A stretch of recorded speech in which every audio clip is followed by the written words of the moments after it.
भक्ति बिंदु चैनल में बहुत बहुत स्वागत है। तो दोस्तों, आज की वीडियो में आपको सुनाने जा रही हूँ कहानी गणेश जी की व्रत कथा। तो दोस्तों, वीडियो को लास्ट तक जरूर देखना और वीडियो को लाइक सब्सक्राइब करके घंटी पर जरूर क्लिक कर देना। तो चलिए मैं आपको आज की कहानी सुनाती हूँ। भगवान गणेश की पूजा सबसे पहले की जाती है और उन्हें सभी बाधाओं का विनाशक माना जाता है। कहा जाता है कि भगवान गणेश का आशीर्वाद बहुत लाभकारी होता है। भगवान गणेश की पूजा करने से भक्तों को कई लाभ मिलते हैं। भगवान गणेश की पूजा करने से न सिर्फ बुद्धि और ज्ञान बढ़ता है, बल्कि जीवन की चिंताएं भी दूर हो जाती हैं। श्री गणेश चतुर्थी व्रत की एक और पौराणिक कथा के अनुसार एक समय की बात है कि भगवान विष्णु का विवाह माता लक्ष्मी जी के साथ निश्चित हुआ। विवाह की सभी तैयारी होने लगी। सभी देवी देवताओं को निमंत्रण भेजे गए, लेकिन भूलवश गणेश जी को निमंत्रण देना रह गया था। इधर भगवान विष्णु की बारात जाने का समय आ चुका था। सभी देवता अपनी पत्नियों के साथ विवाह समारोह में शामिल होने को आए, परंतु सभी देवी देवताओं ने देखा कि गणेश जी कहीं दिखाई नहीं दे रहे हैं। तब उन सभी ने आपस में चर्चा की, क्या गणेश जी को नहीं न्योता दिया गया या गणेश जी ही नहीं आए हैं। सभी को इस बात पर बहुत आश्चर्य हुआ। इस बात पर उन सभी ने विष्णु भगवान से ही इसका कारण पूछा। विष्णु भगवान से पूछने पर उन्होंने कहा कि हमने गणेश जी के पिता भोलेनाथ महादेव और माता पार्वती को न्योता भेजा था। यदि गणेश जी अपने पिता के साथ आना चाहते तो आ जाते, अलग से न्योता देने की कोई आवश्यकता भी नहीं थी। दूसरी बात यह है कि उनको खाने में 1.25 मन मूंग, 1.25 मन चावल, 1.25 मन घी और 1.25 मन लड्डू का भोजन चाहिए। यदि गणेश जी नहीं आएंगे तो कोई बात नहीं, दूसरे के घर जाकर इतना सारा खाना पीना अच्छा भी नहीं लगता।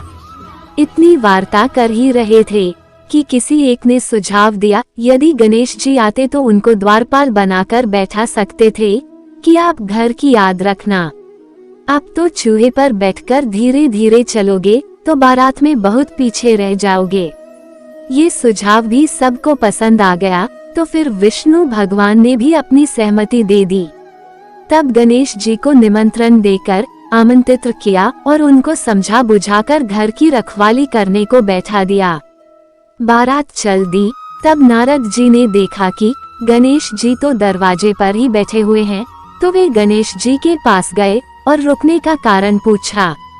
गणेश जी कहने लगे कि विष्णु भगवान ने मेरा बहुत अपमान किया है।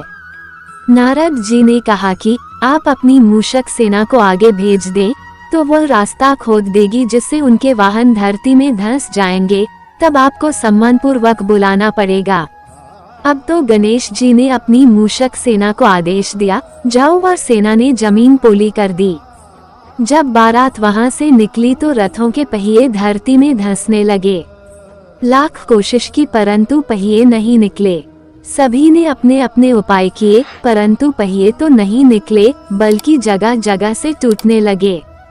किसी की समझ में नहीं आ रहा था कि अब क्या किया चाहिए। तब तो नारद जी ने आकर कहा, आप लोगों ने गणेश जी का अपमान किया, जिस कारण यह विघ्न आ रहे हैं।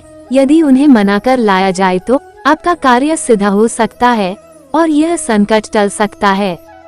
शंकर भगवान ने अपने दूत नंदी को भेजा और वे गणेश जी को लेकर आए। गणेश जी का आदर सम्मान के साथ पूजन किया गया। फिर रथ के पहिए निकलने लगे और यह संकट टल गया। अब रथ के पहिए निकल तो गए, परंतु वे टूट फूट गए थे, तो उन्हें सुधारे कौन। पास के खेत में एक खाती काम कर रहा था, उसे बुलाया गया। खाती अपना कार्य करने के पहले श्री गणेशाय नमः कहकर गणेश जी की वंदना मन ही मन करने लगा। देखते ही देखते खाती ने सभी पहियों को ठीक कर दिया। तब खाती कहने लगा कि हे देवताओं, आपने सर्वप्रथम गणेश जी को नहीं मनाया होगा और न ही उनकी पूजा की होगी, इसीलिए तो आपके साथ यह संकट आया है। हम तो मूर्ख अज्ञानी हैं, फिर भी पहले गणेश जी को पूजते हैं, उनका ध्यान करते हैं। आप लोग तो देवतागण हैं, फिर भी आप गणेश जी को कैसे भूल गए? अब आप लोग भगवान श्री गणेश जी की जय बोल कर जाएं, तो आपके सब काम बन जाएंगे और कोई संकट भी नहीं आएगा। ऐसा कहते हुए बारात वहां से चल दी और विष्णु भगवान का लक्ष्मी जी के साथ विवाह संपन्न करा के सभी सकुशल घर लौट आए। हे गणेश जी महाराज, आपने विष्णु को जैसो कारज सारियो ऐसो कारज सबको सिद्ध कर जो। बोलो गजानन भगवान की जय। जय गणेश, जय गणेश, जय गणेश देवा। माता जौकी पार्वती, पिता महादेवा। तो दोस्तों, ये कहानी आपको कैसी लगी कमेंट अवश्य करें और इसी तरह की वीडियो को देखने के लिए आप मेरे चैनल को लाइक एंड सब्सक्राइब कर लीजिए और बेल आइकन को भी दबा दीजिए ताकि मेरी आने वाली सभी वीडियो का नोटिफिकेशन आपको सबसे पहले मिल सके। और वीडियो को अपने दोस्तों के साथ भी शेयर करना ना भूलें। राधे राधे।